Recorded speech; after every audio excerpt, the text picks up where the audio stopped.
변함없는 사랑으로 항상 우리를 인도하시는 하나님의 위로와 평강이 여러분들의 삶 가운데 가득하기를 축원합니다.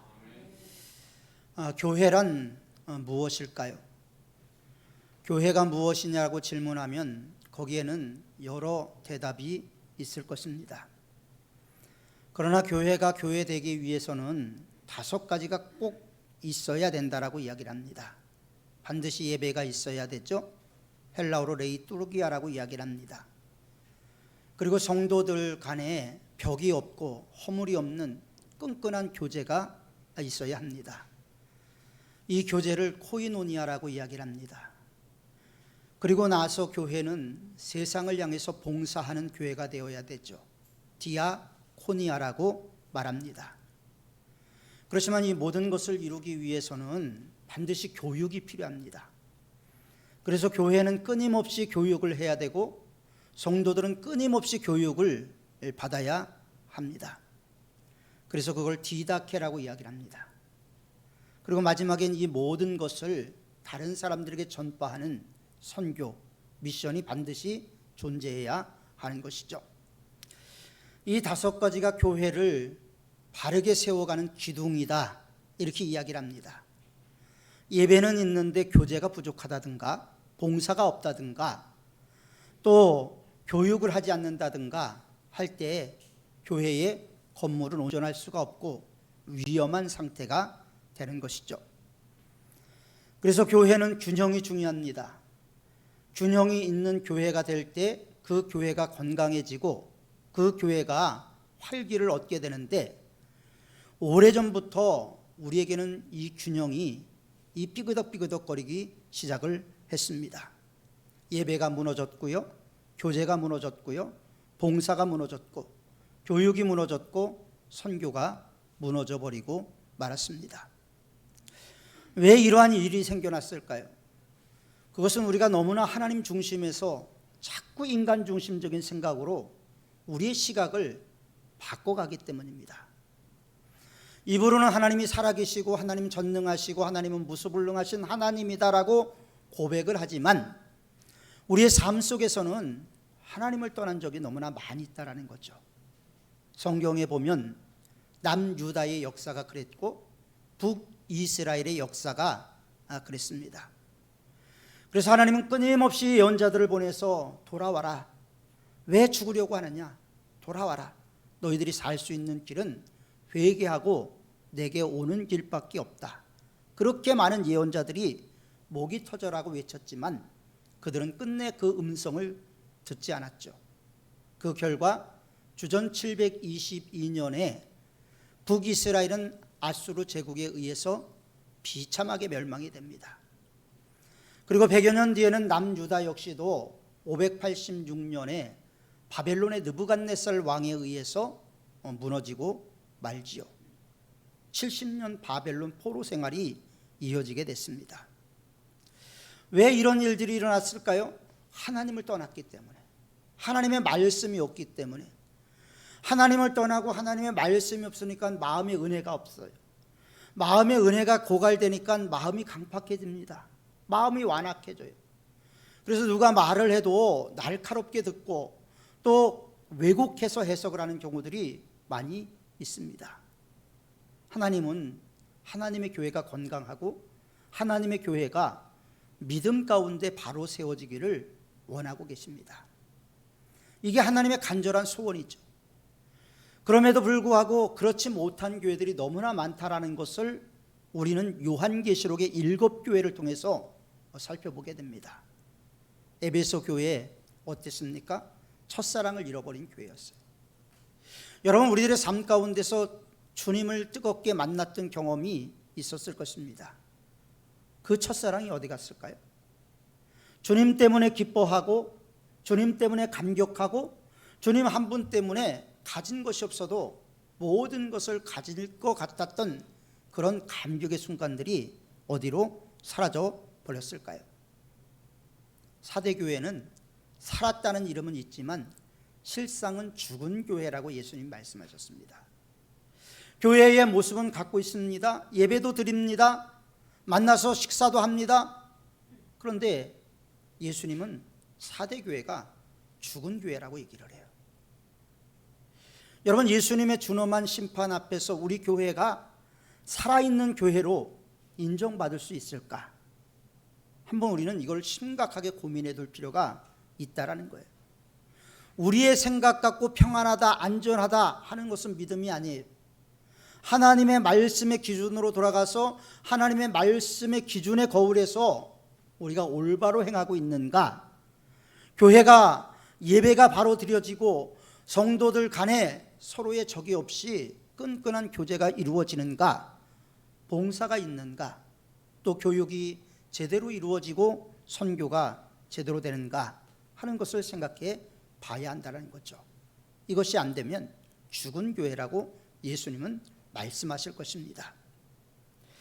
라오디게아 교회는 어땠습니까? 라오디게아 교회는 차든지 덥든지 하라고 예수님께 말씀을 하셨어요. 미지근한 교회였어요.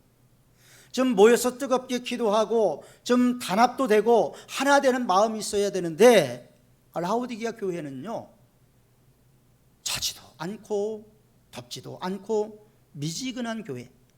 그래서 예수님 뭐라고 말했냐면 내 입에서 토하여 내치리라. 이들도 예배를 드렸습니다. 헌금도 했습니다. 교회에 건물도 갖고 있었어요. 교회에 갖추고 있어야 될 모든 것은 갖추고 있었지만 그 교회 안에 채워야 될 생명력이 없었던 것이죠. 그래서 그들은 가난하고 벌거벗은 몸으로 살고 있었지만 그들의 눈에는 그게 보이지 않았죠. 영적으로 깨어있지 않으니까 교회가 교회다워지지 못했다는 것을 볼 수가 있게 됩니다. 하나님께서는 이러한 모습이 너무나 안타까워서 구약에서 이스라엘 백성들에게 명령을 하셨어요. 세상 살지 말고 교회에 와서 믿음 생활하라고 요구하신 것이 아니고요, 세상에서 살지만 그 세상에서 사는 동안에서 하나님 앞에 나와서 올바른 예배를 드리고 하나님의 말씀을 들어야 된다. 그래서 하나님께서는 율법을 주셨죠. 율례를 정해 주셨습니다.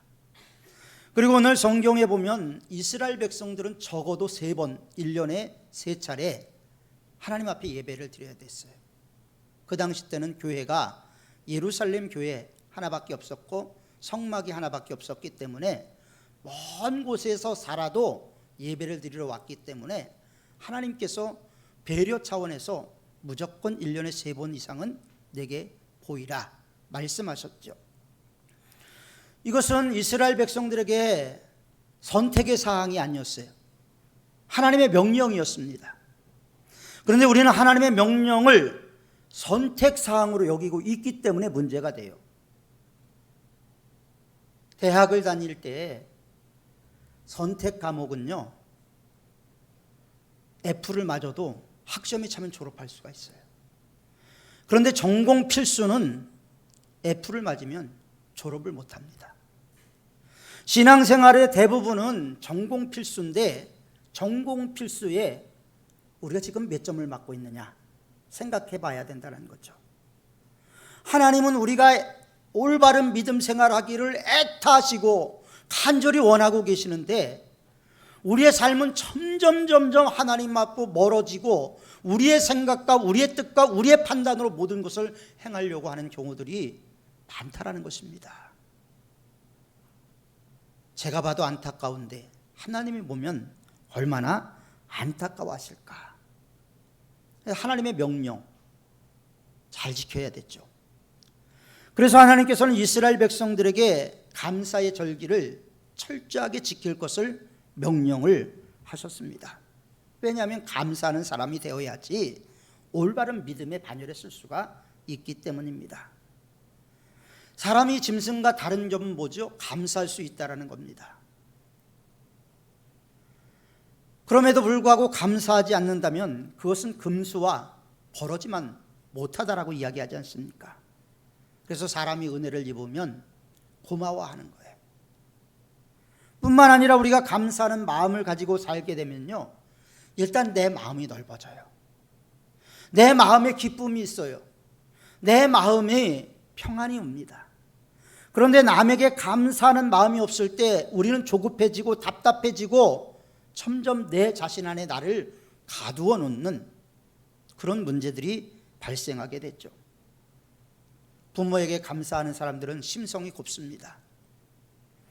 그리고 교회에 출석하는 성도들 보면 하나님께 감사하며 올바른 믿음 생활하려고 하는 분들은요, 모든 것이 긍정적이에요. 모든 것이 은혜라고 이야기를 합니다. 한여름에 교회에 와서 하루 종일 봉사하고 누가 물 한 잔 안 갖다 줘도 하나님의 은혜다, 이렇게 얘기하는 장로님도 계셨습니다. 그렇기 때문에 우리가 하나님 앞에서 어떻게 하느냐, 이게 우리 신앙의 척도죠. 교회 생활하다 보면요, 저 사람은 믿음이 있는 사람 같다, 없다, 판단이 어느 정도는 서요. 예배 드리는 자세, 기도하는 모습, 그 다음에 하나님 앞에 헌금 드리는 생활, 봉사하는 생활, 그리고 또 교인들끼리 서로 뜨겁게 교제하는 모습들을 보면 아, 저분은 믿음 있는 것 같다 라는 느낌이 오게 되죠. 그런데 그렇지 않을 때 문제가 되는 거예요. 그렇지 않으면 문제가 되는 게 왜 문제가 되냐면요, 성경은 사도 바울을 통해서 이렇게 얘기해요. 일은 안 하는 사람들이 일을 만든다. 교회가 어려워지고 교회가 힘들어지는 것은 일을 안 하는 사람들이 꼭 문제를 일으키기 때문이라고 사도 바울을 통해서 하나님께서 말씀하고 계시단 말이죠. 그래서 교회 생활이 상당히 중요합니다. 그 은혜가 알아야지 교회 생활을 하죠. 부모의 은혜를 모르는 사람들은 부모에게 감사하지 않습니다. 그러나 부모의 은혜를 아는 사람들은 부모에게 감사하죠. 그런데 부모에게 감사하지 않는 사람들을 보십시오. 그 마음이 어떻습니까? 마음이 강팍합니다. 마음이 완악해요. 그리고 신앙심도 바닥을 칩니다. 영적인 가뭄이 와서 심령 가운데 물 하나 없이, 물 한 방울도 존재하지 않기 때문에 마음이 강팍하고 완악해질 수밖에 없는 그런 상황이 되어버리고 말죠. 그러니 얼마나 힘들고 어렵겠습니까? 서로 마음을 나누고 은혜를 나누고 하나님의 축복을 받아도 살기가 힘들다고 아우성치는 시대인데 이것이 없이 살려니, 하나님의 도와주심 없이 내 힘과 내 능력으로 살려니 얼마나 벅차고 얼마나 힘들고 하루하루의 삶이 얼마나 지치고 낙심이 됩니까? 하나님이 도와주시면 그나마 조금은 난데 그것도 없이 살아가는 사람들은 너무나 힘들고 어려운 것이죠. 감사를 잃어버렸기 때문입니다. 저는 제가 삶을 살아가면서 늘 표현은 안 해도 감사하는 마음이 있어요. 제가 운전을 하면 사람들이 잘한다라는 얘기를 하는데 운전 제가 잘하는 게 아니에요. 남이 도와줘야 되기 때문에 내가 운전하는 거예요. 내가 끼어들려고 할 때 양보해 주는 사람이 있기 때문에 끼어들 수 있는 거죠. 갖다 바짝 붙여서 못 끼어들게 하면 끼어들기도 못합니다. 남이 도와주고 양보해 주고 배려해 주는 다른 운전자가 있기 때문에 운전을 할 수가 있는 것이죠. 끼어들기도 하고 그 다음에 추월도 하고 그러는 것 아니겠습니까? 그런 우리 삶의 소소한 것에 감사를 잃어버리면 우리의 삶이 메말라질 수밖에 없는 거죠. 물에 빠진 사람을 살려주면 참 고마워하죠. 그런데 그 고마움이 얼마나 갑니까? 오래가지 않습니다. 그러므로 항상 마음의 감사함으로 살기 위해서 우리는 자꾸 하나님의 말씀으로 우리 마음의 묵은 밭을 기경하고 갈아엎어야 되는 거예요. 부드러운 마음이 될 수 있도록 하나님의 말씀이 내 안에 살아있어야 되는 거예요. 하나님의 말씀이 어떻게 내 안에 살아있습니까? 설교 듣고 나가서 여러분들의 마음이 바뀐다? 저는 그렇게 생각하지 않아요. 오늘 설교를 듣고 저 문을 나가면서 거의 다 잊어버리고 가는 분들이 대부분일 것입니다. 그러면 하나님의 은혜가 어떻게 우리들의 마음에 있을까요? 하나님 말씀을 묵상하는 거예요. 하나님이 주신 은혜를 새겨보는 거예요. 하나님이 나와 함께 하시고 나와 동행하셨기 때문에 내가 힘들고 어려운 상황 가운데서도 견뎌왔구나. 하나님의 은혜였구나. 이것이 내 마음속에 살아있어야 된다는 거죠. 그것을 우리는 은혜를 누린다라고 표현을 합니다. 그래서 살기 위해서 우리는 하나님과 늘 가까이 해야 되는 거예요. 하나님은 멀리 저 높은 보좌에서 우리를 내려다보며 감시하는 하나님이 아니에요. 우리의 예배를 받기 위해서 이 자리에 오시는 하나님이에요. 이 자리에 내재하고 계시는 하나님이라는 거예요. 물론 하나님은 초월자이시기 때문에 저 높은 보좌에도 계십니다.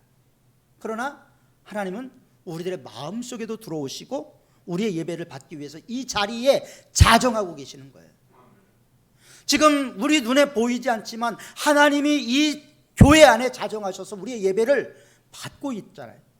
눈에 보이지 않는다고 하나님이 안 계신 게 아닌데 우리는 마치 하나님이 없는 것처럼 예배를 드리고 있다는 것입니다.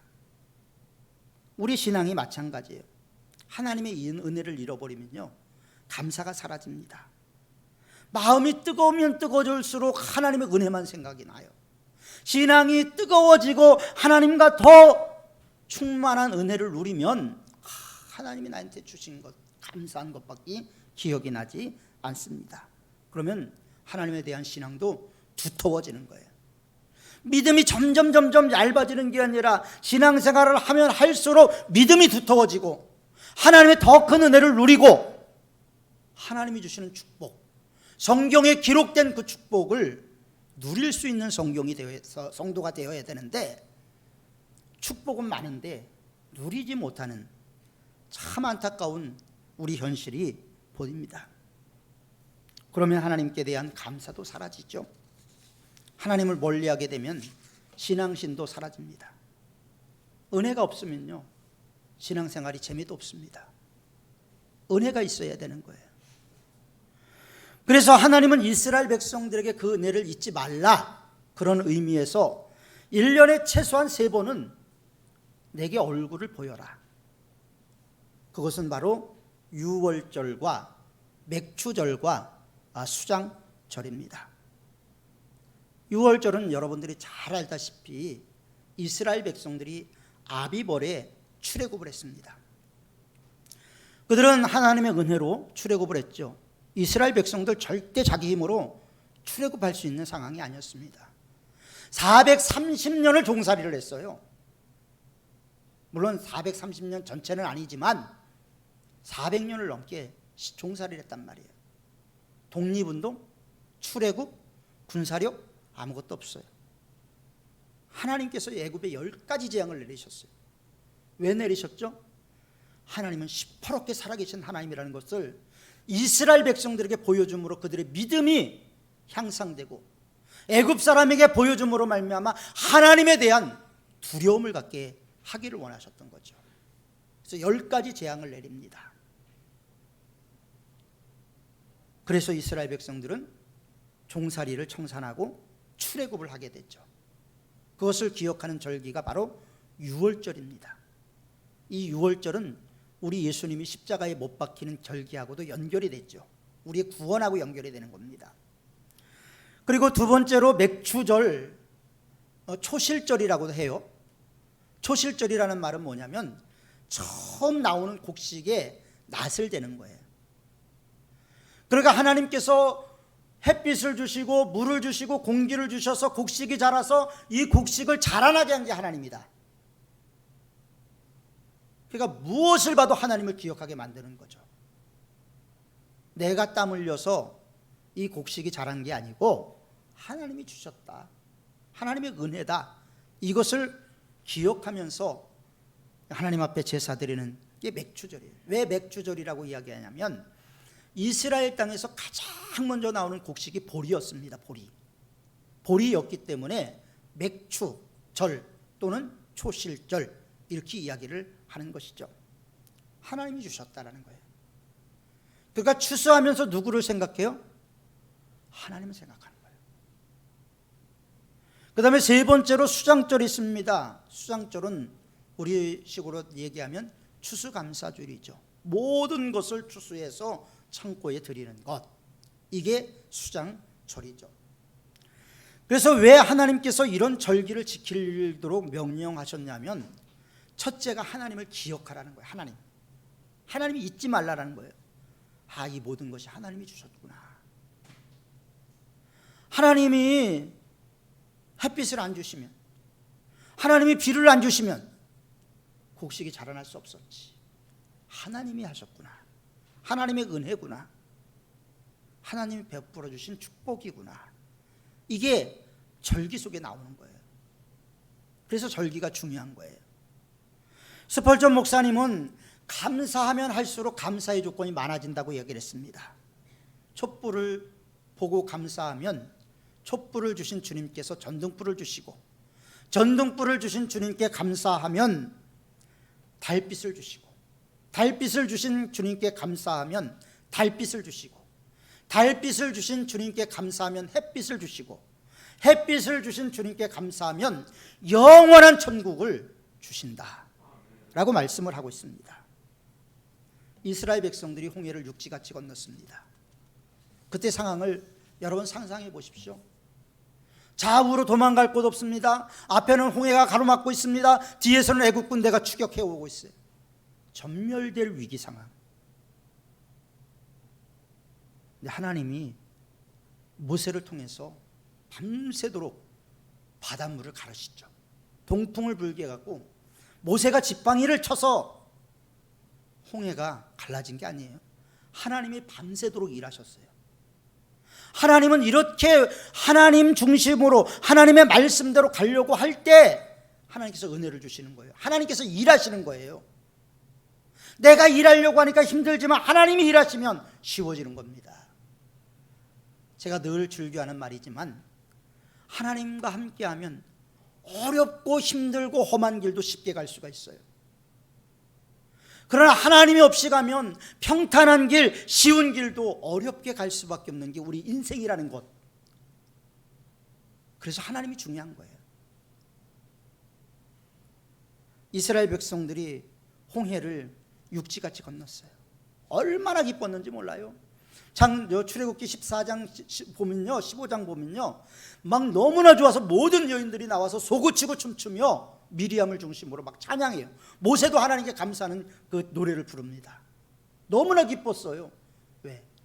죽음에서 생명으로 옮겼기 때문에. 그런데요, 이랬던 이스라엘 백성들이요, 그들이 사흘 걸어도 물을 얻지 못했어요. 사흘 길을 갔는데, 여러분 강야라는 곳, 여러분 안 가보셔서 잘 모르죠. 강야를 가면요, 물이 아주 귀해요. 저도 몽골을 가서 사막을 가봤지만, 고비 사막을 가봤지만 물이 있어야 되는 거죠. 물이 없어요. 마셔야 되는데 물을 마시지 않으면 생명을 보존할 수가 없는데 물이 없어요. 그러니까 사흘 전에 하나님을 찬양했던 입술로 하나님을 원망하기 시작합니다. 하나님을 욕하고 하나님을 비난하고 하나님 마음에 못을 박기 시작하죠. 그때 하나님께서 한 나무를 지시해서 물에 던지게 하시니 그 물이 쓴 물이 단물로 바뀌었다라는 거예요. 이 나무는 예수 그리스도의 십자가를 이야기한다라고 신약의 학자들은 이야기를 하고 있습니다. 그런데 그 갈증이 해결됐음에도 불구하고 성경 어디에도 이들이 감사했다, 이들이 하나님께 영광 돌렸다 찾아볼 수가 없어요. 60만이 넘는 장정만 60만, 전부 200만에서 300만 정도 되는 인구가 목마름을 해결했는데 그 누구도 하나님께 감사하고 하나님의 영광을 드러나타는 사람이 없었다라고 성경은 이야기하고 있습니다. 이스라엘 백성들은요, 틈만한 남은 원망했습니다. 마음이 강팍해지고요, 이 타락의 본성대로 갔어요. 신강야에서는 또 뭐라고 말했습니까? 우리가 애굽에서 고기 가마 곁에 있을 때 배불리 먹었던 게 기억난다. 우리가 여기 강야에서 먹을 것도 없고 왜 우리가 애굽에서 그냥 여호와의 손에 죽었으면 좋았을 걸, 왜 니네들이 모세와 아론을 향해서 그랬잖아요. 뭐라 그래요? 왜 너희가 이 강야로 우리를 인도해내서 우리를 죽게 하느냐? 하나님의 은혜도 없어요. 이게 우리의 마음이에요.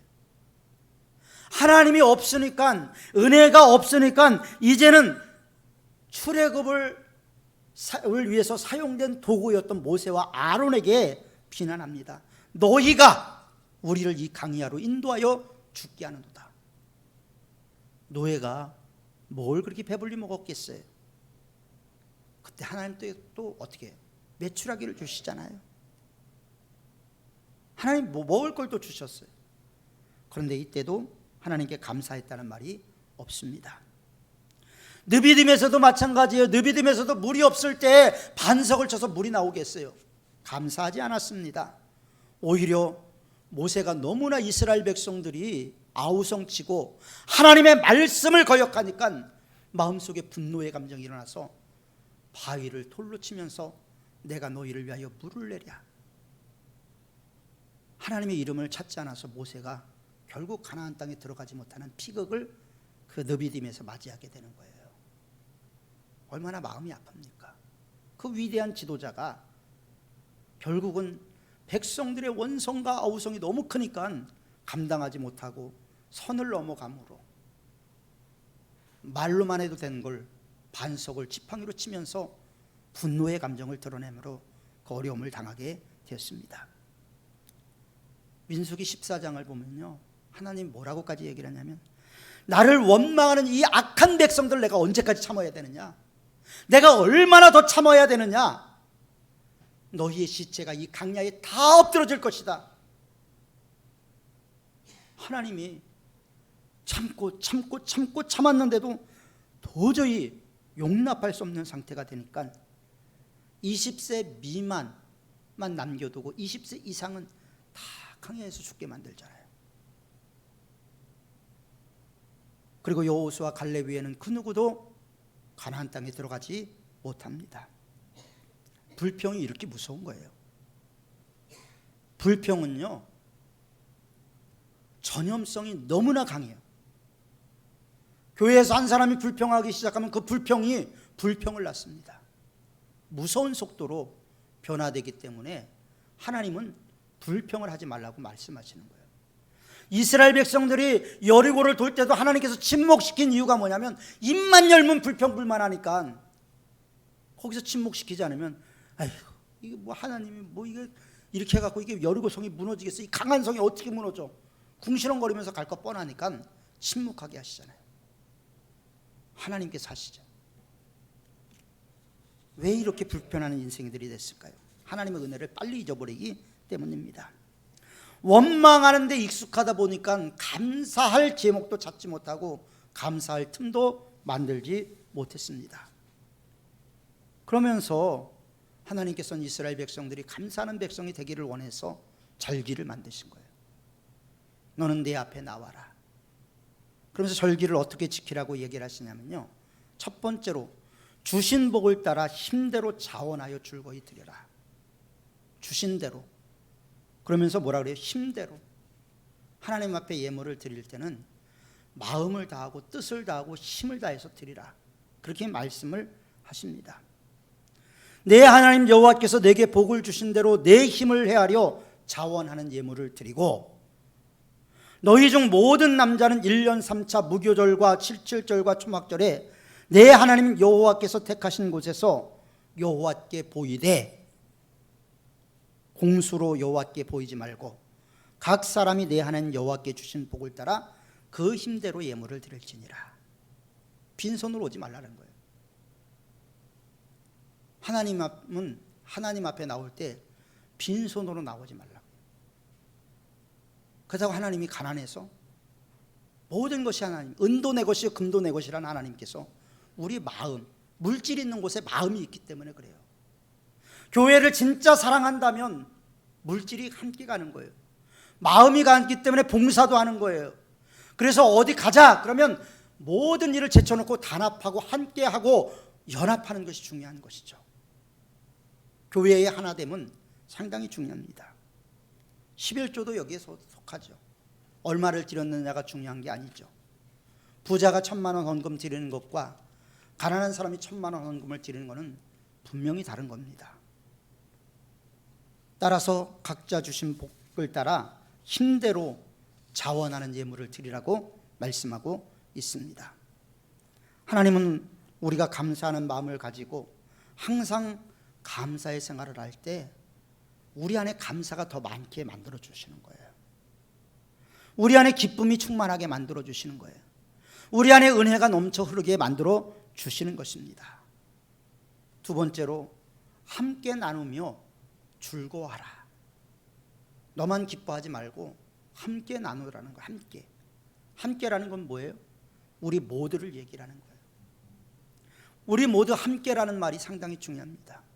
너는 너, 나는 나, 이게 아니고요, 우리는 함께 해야 되는 거예요. 하나님이 우리를 부르셨기 때문에 우리는 그 부르심 앞에서 한 믿음, 한 몸을 이루어야 되는 거예요. 근데 자꾸 한 몸을 이루지 않으려고 그래요. 튕겨 나가려고 그래요. 이거는 하나님이 기뻐하시는 일이 아니에요.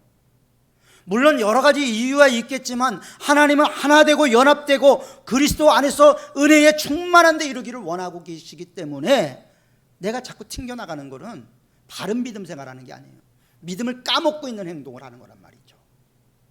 그래서 연합이 상당히 중요한 거예요. 함께 나누며 즐거워하라. 그러면서 내 자녀와 노비와 내 성중에 거하는 레위인 및 너희 중에 거하는 객과 고아와 가부 함께 내 여호와께 감사하라고 즐거워하라.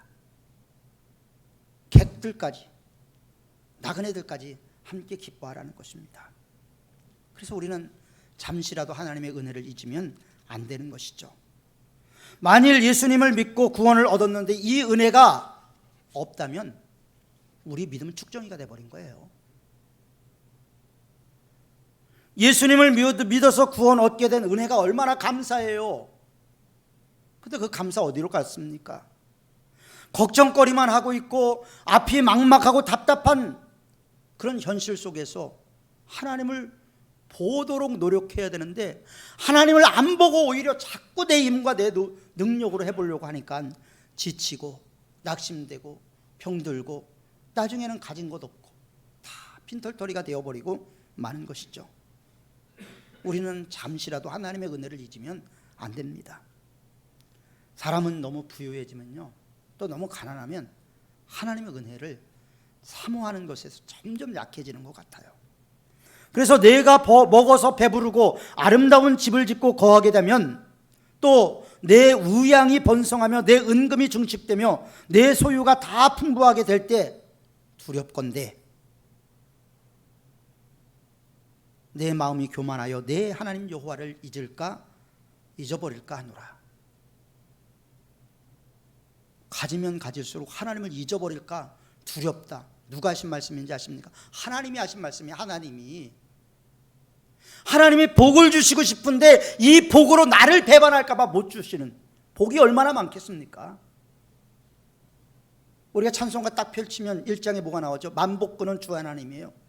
만 가지 복의 근원에 하나님께서 주시려고 마음만 먹으면 뭐는 안 주시겠습니까? 근데 그것으로 하나님을 잊어버릴까?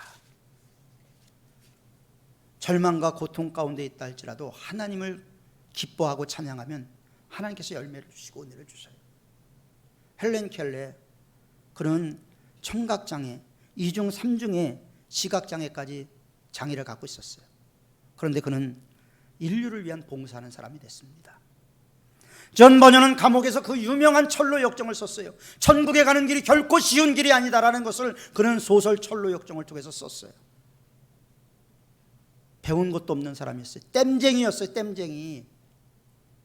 냄비 때우고 그런 일을 했던 사람이 존 버년이었어요.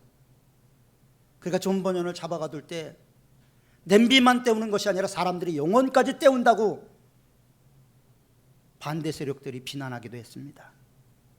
존 밀턴은 시각장애 상태에서 실낙원이라는 낙원을 잃어버린 비참한 인류에 대해서 책을 썼죠.